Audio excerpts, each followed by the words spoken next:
지난주쯤부터 이제 5월을 준비하며 기도를 쭉 하게 되는데, 기도를 하면서 이제서야 조금 깨닫게 되면서 되는 기도가 뭐냐 하면, 이런 기도가 계속 마음에 떠올랐습니다. 그리고 계속 반복해서 생각날 때마다 기도하게 됩니다. 복잡한 기도가 아닙니다. 단순한 기도였습니다. 그런데 이 기도를 왜 지금까지 몰랐을까 하는 가슴에 후회되는 기도이기도 합니다. 이 한마디의 기도가 무슨 기도냐? 하나님 아버지, 도리를 다하는 삶을 살게 해주십시오 라는 기도입니다. 도리를 다하는 삶. 왜 이제야 이걸 깨달았을까라는 생각을 해보게 됩니다. 조금이라도 일찍 이 삶이라는 것이 도리를 다하는 것이라는 걸 진작이라도 이 가슴 깊이 깨달았다면 제 삶이 지금 조금 더 나은 삶, 저와 함께한 사람들이 조금 더 나를 인하여 기뻐하고 행복하고 또 주님을 조금 더 느끼고 체험할 수 있는 삶을 주는 삶이 되지 않았을까라는 생각을 해보게 됩니다. 부모된 도리, 자식된 도리, 목사된 도리, 그리스도인 된 도리, 이 도리를 알고 그 도리를 다하기 위해 내가 조금 더 힘써 살았다면 정말 이 땅 위에 주님의 나라가 조금 더 가까이 나로 인해 체험되지 않았을까라는 후회와 반성을 해보게 됩니다. 이런 기도를 지금 이렇게 간절하게 지는 이유는 정말 그동안에 제가 도리를 생각하지 않고 살았던 삶이 허다하였기 때문임을 고백할 수밖에 없습니다. 그런가 하면 우리 옛 선조들이 중요하게 읽었던 효경이라는 책에 보면 이 가정에 대해서 이야기하기를 부모가 자식에 대한 사랑을 자라고 하고 또한 자식이 부모를 향한 사랑을 효라고 한다 하는 말이 기록되어 있습니다.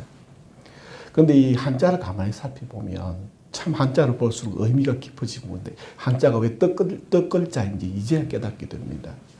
이 사랑할 자자를 가만히 해자를 해보면 금을현 두 개 밑에 마음심자가 받쳐져 있습니다.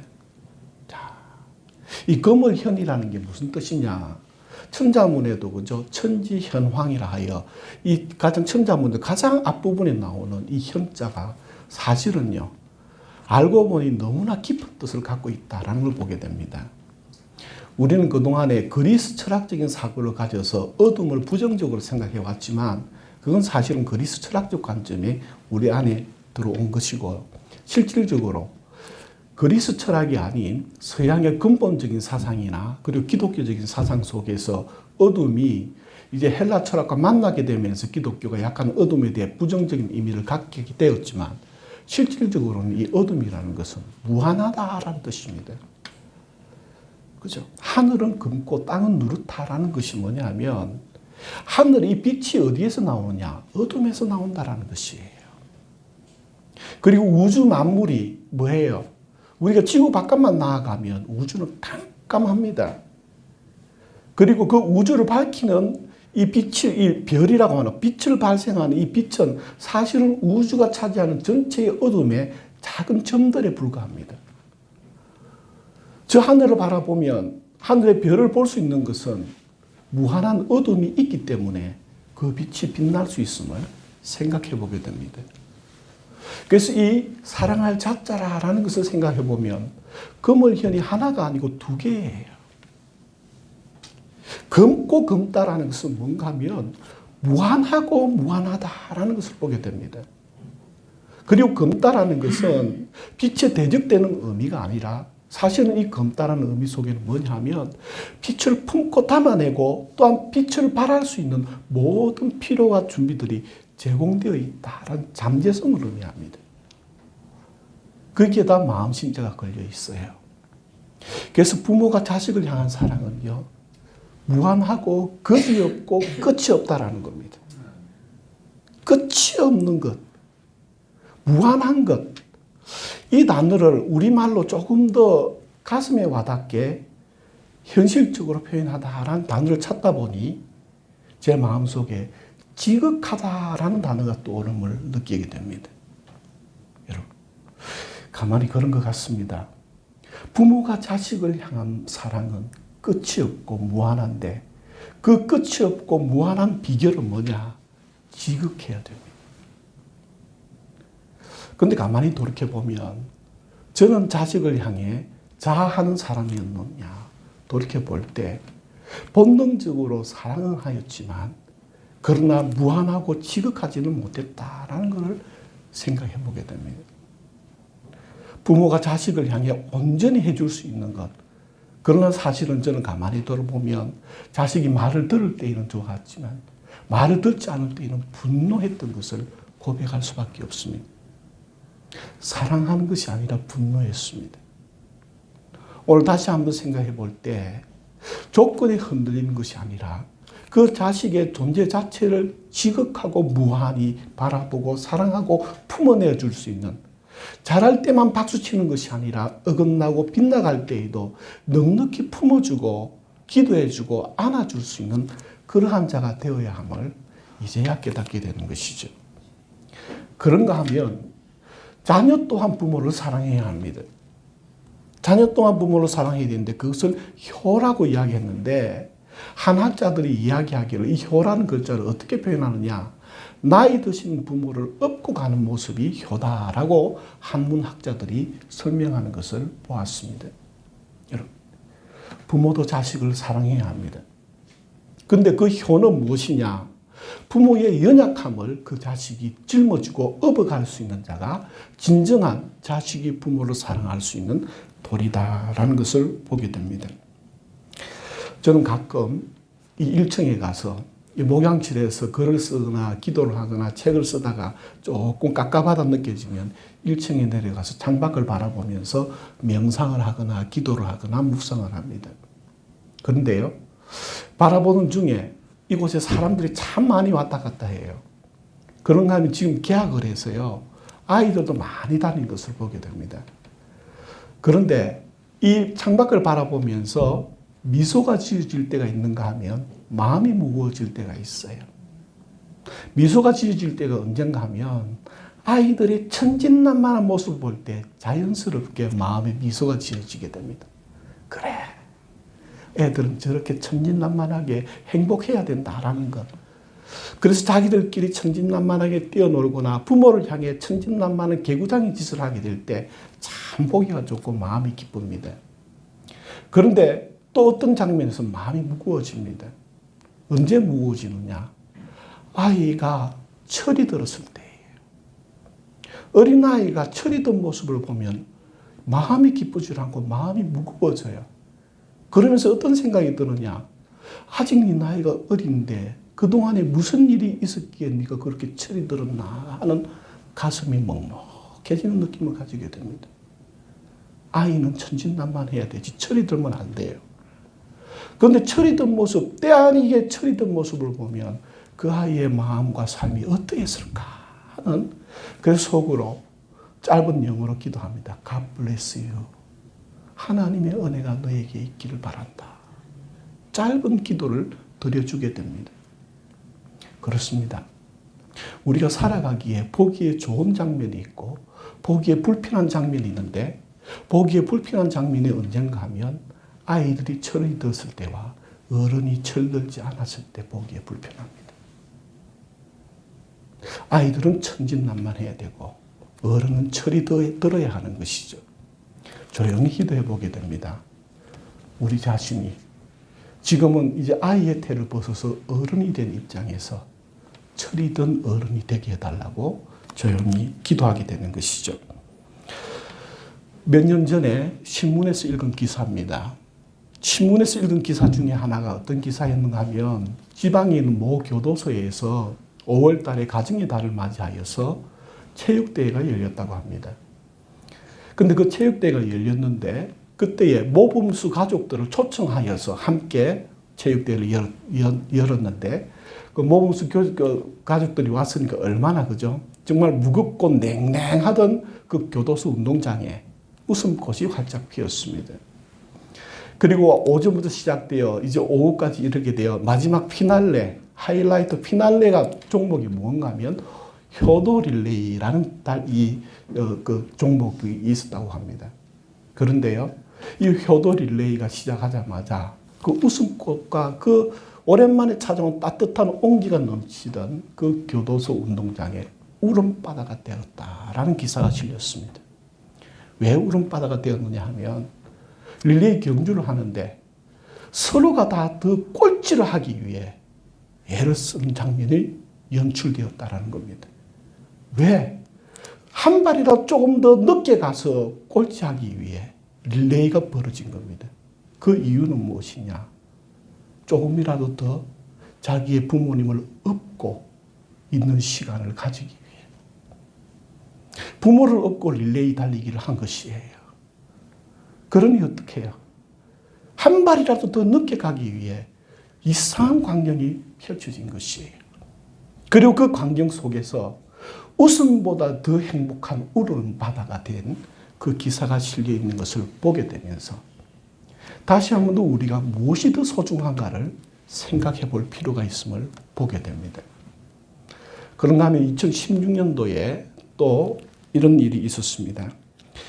전라북도 교육청 공모전에서 대상을 수상한 동시가 있습니다. 그 동시가 무슨 동시냐 하면 가장 받고 싶은 상입니다.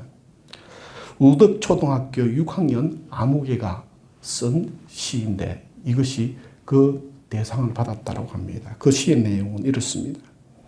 아무것도 하지 않아도 짜증 섞인 투정에도 어김없이 차려지는 당연하게 생각되는 그런 상. 하루에 3번이나 받을 수 있는 상. 아침상, 점심상, 저녁상. 받아도 감사하다는 말 한마디 안 해도 되는 상. 그런 상. 그때는 왜 몰랐을까? 그때는 왜 못 봤을까? 그 상을 내시는 주름진 엄마의 손을. 그때는 왜 잡아주지 못했을까? 감사하다는 말 한마디 꺼내지 못했을까? 이제는 받지 못할 상. 앞에 앉아 홀로 되뇌어 봅니다. 엄마 사랑해요. 엄마 고마웠어요. 엄마 편히 쉬세요. 이제 제가 엄마에게 상을 차려 드릴게요. 엄마가 좋아했던 반찬들로만 한가득 담을게요. 하지만 아직도 그리운 엄마의 밥상. 이제 다시 못 받을 이 세상에서 가장 받고 싶은 엄마의 상. 이 우석초등학교 6학년 1반의 이 아이 아무개, 이름은 본명은 실리지 않았지만 이 아무개에는 엄마가 암을 투병하다가 세상을 떠났다라는 그 보도기사가 실린 것을 보게 되었습니다. 대학 교수 겸 이승복 시인은 이런 말을 했습니다. 모든 사람의 관계에서 이별하는 그 순간에 관계의 깊이를 안다. 사실은 우리가 만나고 있을 때에는 그 관계의 깊이를 잘 몰라요. 그러나 이별할 때, 그때 그제서야 이 관계가 얼마나 깊은 관계인지를 깨닫게 된다라고 이야기를 합니다. 다시 한 번 더 이 가정의 달을 맞이하여 무엇이 더 소중한가를 생각해 보는 시간이 되기를 바랍니다. 목표 달성을 위한 삶이 아니라 자신의 도리와 사명을 다하는 삶이 진정으로 복된 삶이다라는 것을 이 시간에 한 번 더 되뇌이는 시간이 되길 바랍니다. 오늘 아침도 혼자 일어나 조용히 기도할 때에 이런 마음이 듭니다. 자기 만족을 위해 집착하지 말고 나에게 주어진 도리와 책임에 충실하게 살아가는 삶이 되게 하여 주시옵소서. 가만히 돌이켜보니 저의 대부분의 삶은 나의 만족을 위해 살아왔음을 고백할 수밖에 없습니다. 나의 만족을 위해 살다 보니 주변의 모든 것들이 불편하고 불평으로 가득 찰 수밖에 없었던 것입니다. 어찌 이 세상과 나와 함께하는 가족이라 할지라도 어찌 나의 만족을 다 채워줄 수가 있었겠습니까? 우리가 가족이 불편하고 살아가는 세상이 원망스럽고 내가 처한 현실 속이 불평이 일어나는 이유는 다름 아닌 나의 사명을 보지 않고 나의 만족을 추구하고 있기 때문에 일어나는 내가 만들어낸 부정적인 세상일지도 모른다라는 것을 생각해 보게 됩니다. 가만히 기도해 보게 됩니다. 하나님 아버지, 우리가 잊고 사는 것들 중에 중요한 몇 가지가 있는데 그 첫 번째가 뭐냐면 우리 인생에 끝이 있음을 기억하게 해 주십시오. 끝이 있음을 기억하게 해 주십시오. 끝이 있음을 기억하고 살 때에 지금 현재의 소중함을 우리가 바로 알 수 있기 때문입니다. 저는 조용히 가끔가다 생각하게 됩니다. 제 옆 곁을 지켜주는 아내를 바라볼 때마다 언젠가는 우리도 헤어질 때가 오겠지. 언젠가는 우리도 헤어질 때가 오겠지.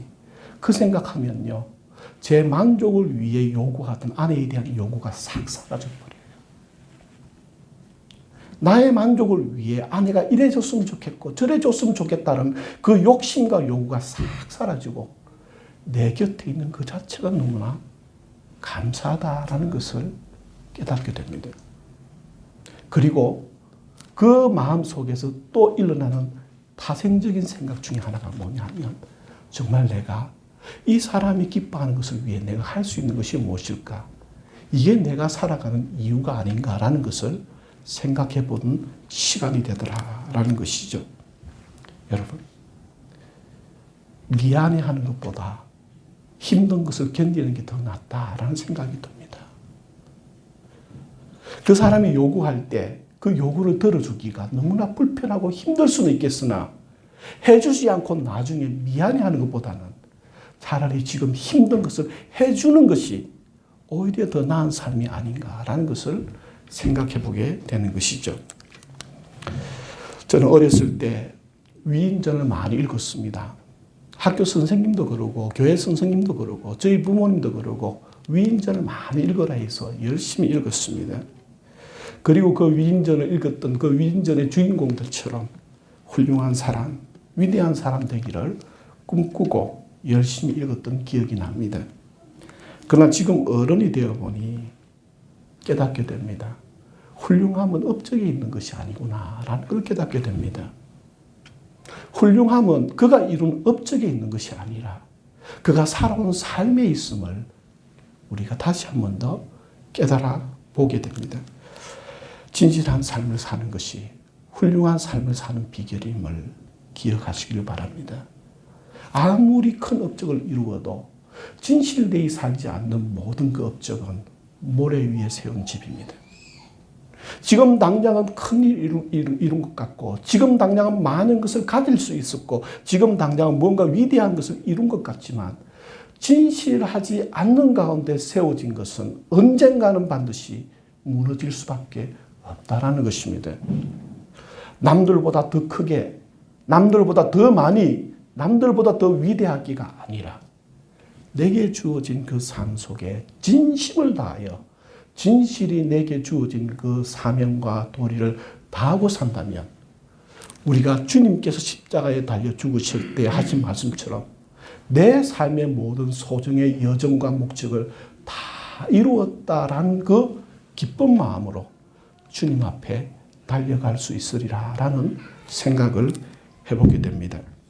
오늘 완벽함이 아니라 있는 그 자리에 최선을 다하는 은혜가 있기를 바랍니다. 나의 만족이 아닌 나에게 주어진 그 도리를 다하는 그 삶 속에 하나님의 사랑과 은혜와 축복이 있음을 생각해 보게 됩니다. 가정의 달 5월달을 맞이하면서 또 한 주간 동안 떠오르는 단어가 사자성어 하나가 있었습니다. 그 사자성어가 뭐냐 하면 극기복례라는 단어, 사자성어입니다. 이 극기복례는요, 논어를 비롯하여 중용 여러 곳에 이 단어가 등장합니다. 극기복례. 근데 이 말을 그냥 간단히 풀이하면 이렇습니다. 자기를 극복하여 예로 돌아간다. 자기를 극복하여 예로 돌아간다. 제가 젊었을 때 읽었을 때에는 이 말이 그래 뭐 자기 극복하는 것이고 예로 돌아가는 건데 예라는 단어가 사실은요 젊었을 때에는 참 불편한 단어였지 않습니까? 예라는 단어가 왜곡되어서 우리에게 전해졌는데 그게 뭐냐? 아래 사람이 위 사람을 공경하는 걸 예로 배웠거든요. 그런데 가만히 한학을 공부해 보니 이 예라는 단어가 정말 의미가 무궁무진함을 깨닫게 됩니다. 사실요, 이 예라는 단어가 앞서 말씀드린 도리라는 단어와 연결이 됩니다. 그리고 예라는 단어가 뭐냐? 근본이라는 단어와 연결이 됩니다. 자기를 극복하여 근본으로 돌아가고 자기를 극복하여 본래의 본질과 진리로 돌아간다. 예를 다한다는 것은 아랫사람이 윗사람에게 하는 것이 아니라 윗사람도 아랫사람에게 예를 다해야 합니다. 그래서 예를 다한다는 것은 다르게 표현하면 인간된 도리를 다하는 것이 예를 다하는 것입니다. 그러면 인간된 도리라는 것 속에 이 예라는 것이 뭐냐? 한자 속에 또 담겨 있어요. 예라는 것이 뭐냐 하면 이 십자 위에 제단을 쌓는 모습이 예입니다. 즉 다시 말하면 모든 것에 대하여 공경하는 자세로 사는 것이 예를 다하는 사람입니다. 자연에 대해 예를 다하고 이웃에 대해 예를 다하고 윗사람과 아랫사람에 대해서 예를 다하고 나에게 주어진 삶에 대해서 예를 다하는 삶.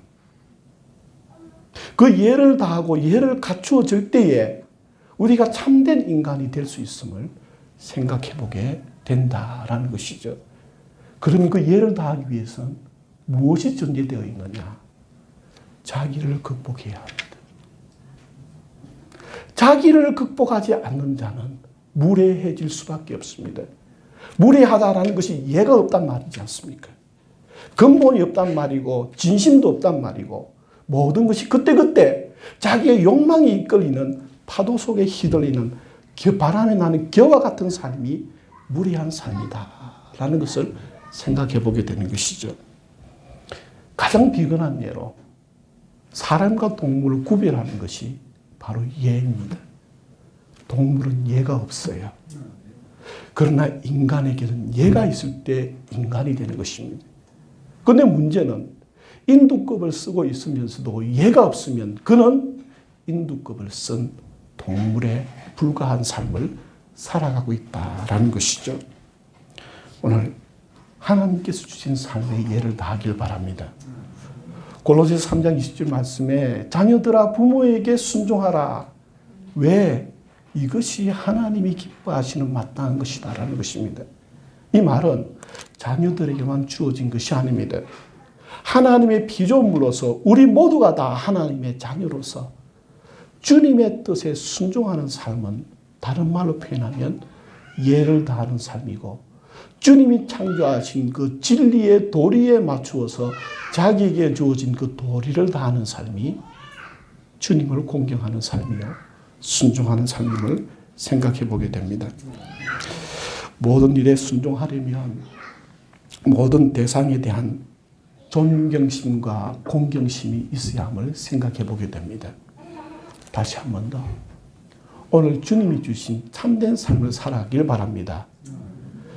잠깐 있다가 없어질 자기 만족과 이 땅의 쓰레기일지 아니면 낙서일지 모르는 이 땅의 세상의 업적에 연연해하지 말고 내게 주신 삶 속에 나와 함께 하게 하신 모든 이웃과 삶들 속에 주님이 주신 그 진리를 따라 예를 다하고 도를 다하여 하나님이 기뻐하고 또한 주님이 기뻐하신 그 삶을 통해 하나님의 온전한 예배자가 되는 복된 우리 삶 속에 공경이 세워지는 은혜가 있기를 주님의 이름으로 축복합니다. 기도드리겠습니다.